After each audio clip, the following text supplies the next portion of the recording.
Hello dear students, मैं ज्योति Saxena MS college Bikaner से। Students, हम लास्ट टॉपिक में आपसे डिस्कस कर चुके थे कि भारत में सामाजिक विधान या सामाजिक कानून का ऐतिहासिक परिप्रेक्ष्य क्या है, इसकी आवश्यकता किस प्रकार से है, ये सामाजिक नियंत्रण में सहायक होती है, बदलते हुए पर्यावरण के समन्वय में सहायक होती है, शासन अपने कर्तव्यों का अच्छी तरीके से पालन कर सकता है, सामाजिक परिवर्तन में सहायक होती है, सामाजिक विकास को गति देती है। अब हम बात कर रहे हैं भारत में सामाजिक विधान। सामाजिक विधान राज्य द्वारा बनाए गए कानून ही नहीं बल्कि प्रथाएं और सामाजिक मूल्य भी है। आधुनिक सामाजिक व्यवस्था में परंपरागत मान्यताओं की अपेक्षा राज्य द्वारा स्थापित विधान का बहुत ज़्यादा महत्व है। लेकिन भारत एक विशाल देश है, यहाँ पर आज भी प्रथाएं, रूढ़ियाँ और परंपराएं हैं। मानव सभ्यता की शुरुआत के समय जैसे ही प्रथा बननी शुरू हुई, तभी अलग अलग सामाजिक परिस्थितियों में उनमें परिवर्तन आता चला गया। आज की हमारी भारतीय प्रशासनिक व्यवस्था ब्रिटिश साम्राज्य की देन है।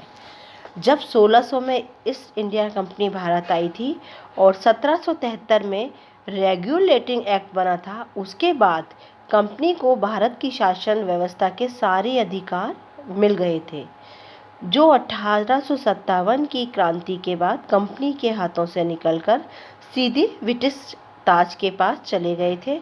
अंग्रेजी शासन के दौरान बनाए गए कानून आज भी भारत में लागू है।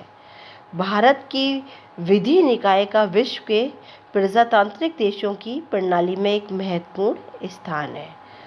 सबसे पहले हमारे यहाँ बुराइयों से लड़ने का लिए और लोगों में जागरूकता पैदा करने का जो एक प्रयास किया था, वो राजा राम मोहन राय के द्वारा किया गया था। उसके बाद रामकृष्ण मिशन, अंजुमन हिमायती इस्लाम द्वारा अंग्रेजी सरकार पर सामाजिक सुधार के लिए कानून बनाने के लिए दबाव डाला गया। उसी समय शिक्षा का विकास हुआ, समाचार पत्रों की शुरुआत हुई और सामाजिक सुधार आंदोलन हुए। इन सारे कारणों के परिणाम स्वरूप ब्रिटिश सरकार को सामाजिक समस्याओं का समाधान कैसे हो, इसके बारे में सोचना पड़ा। स्वतंत्रता के बाद आवश्यकता अनुसार सामाजिक कानूनों का निर्माण और संशोधन किया जाता रहा है। हम यहाँ केवल केंद्रीय कानूनों का उल्लेख कर रहे हैं। राज्य सरकार के सामाजिक कानून जैसे राजस्थान धूम्रपान प्रतिबंध अधिनियम, राजस्थान मृत्युभोज निवारण अधिनियम, राजस्थान किशोर धूम्रपान निवारण अधिनियम, ये सारे अलग से हैं। सबसे पहले हम बात करते हैं महिलाओं के लिए कानून। हमारे यहाँ अगर हिंदू समाज में पहले महिला मर जाती थी, पति मर जाता था, तो हिंदू महिला पति की चिता पर आग में जलती थी। इस गलत प्रथा के विरुद्ध राजा राम मोहन राय ने आंदोलन छेड़ा और लॉर्ड विलियम बेंटिक ने 1829 में एक कानून इसकी विरुद्ध बना दिया। इस कानून का असर ये हुआ कि महिलाएं सती होने से तो बच गईं, लेकिन 1987 में दिवराला सीकर गांव में एक राजपूत स्त्री रूप कंवर पति की चिता के साथ ही सती हो गई। इसके परिणाम स्वरूप यह घटना अंतर्राष्ट्रीय स्तर पर इतनी ज़्यादा फैल गई कि सरकार ने सती प्रथा अधिनियम जो 1829 को में बना था, उसमें संशोधन 1987 में किया और उसे बहुत कठोर बना लिया।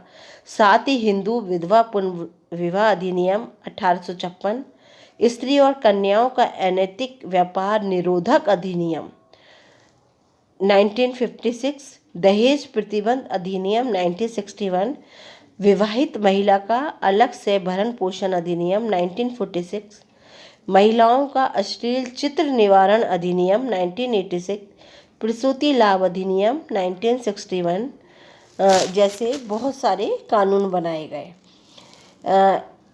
इससे परंपरागत पुरुष समाज में महिलाओं की स्थिति में बहुत ज़्यादा सुधार तो नहीं आया, लेकिन उनकी थोड़ी सी दशा पहले से सुधरी। 73वें संविधान संशोधन ने पंचायती राज संस्थाओं में महिलाओं के लिए 1/3 स्थान रिजर्व किए। 74वें संविधान संशोधन में नगरीय निकायों के लिए 1/3 सीटें रिजर्व की गई।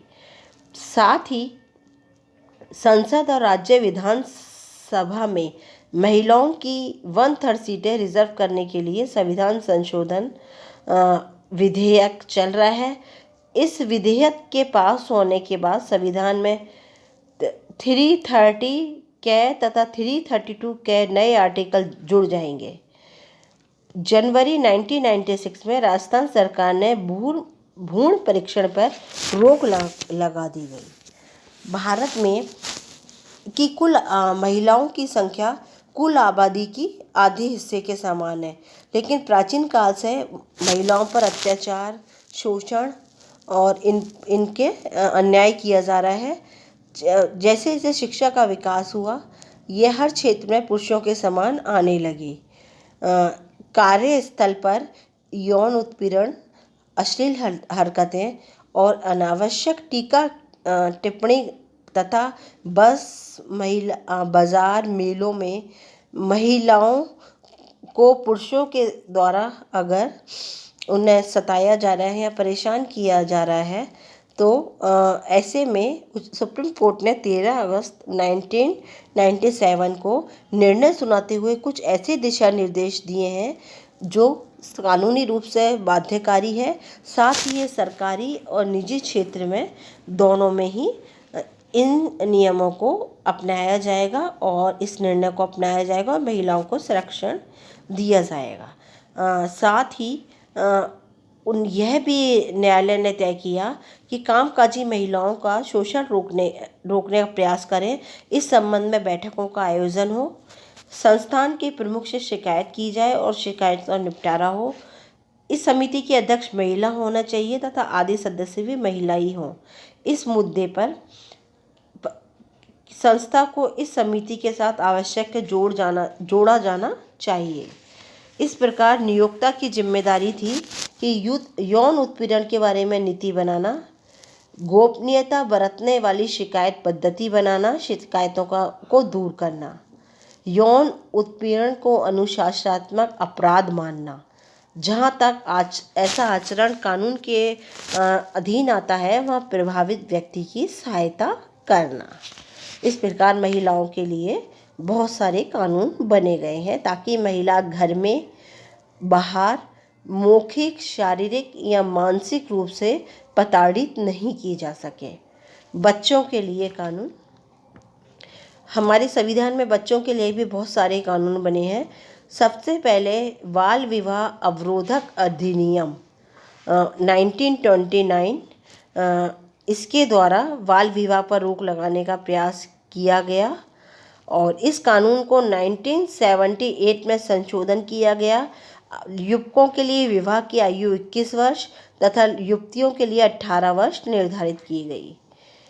बाल अधिनियम 1960 के तहत अगर बच्चे से भीख मंगवाई जाती है, उन्हें मजबूर किया जाता है, उनको शराब पिलाई जाती है, तो यह दंडनीय है। किशोर न्याय अधिनियम 2000 के द्वारा अनाथ बच्चों के पुनर्वास की व्यवस्था की गई। बाल श्रम नीति 1987 के द्वारा 2000 में बच्चों को खतरनाक उद्योगों से हटाने का लक्ष्य रखा गया। सर्वोच्च न्यायालय ने दिसंबर 1996 में एक ऐसा महत्वपूर्ण फैसला दिया कि देश में बाल मजदूरी पर रोक लगा दी।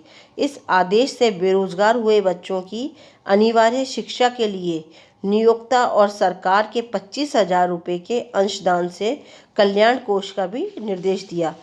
इस प्रकार अक्टूबर 2006 से बाल श्रम पर पूर्ण रोक लगाने की प्रक्रिया शुरू हो चुकी है। बाल संरक्षण आयोग अधिनियम 2005 के जो जनवरी 2006 में अधिसूचित किया गया है, उसके द्वारा एक राष्ट्रीय बाल अधिकार संरक्षण आयोग और राज्यों में राज्य बाल अधिकार संरक्षण आयोग की स्थापना का प्रावधान किया गया है। यह कहा जाता है कि 2000 से पहले ये अधिनियम जो 1986 में आया था उसी का एक बदला हुआ रूप है।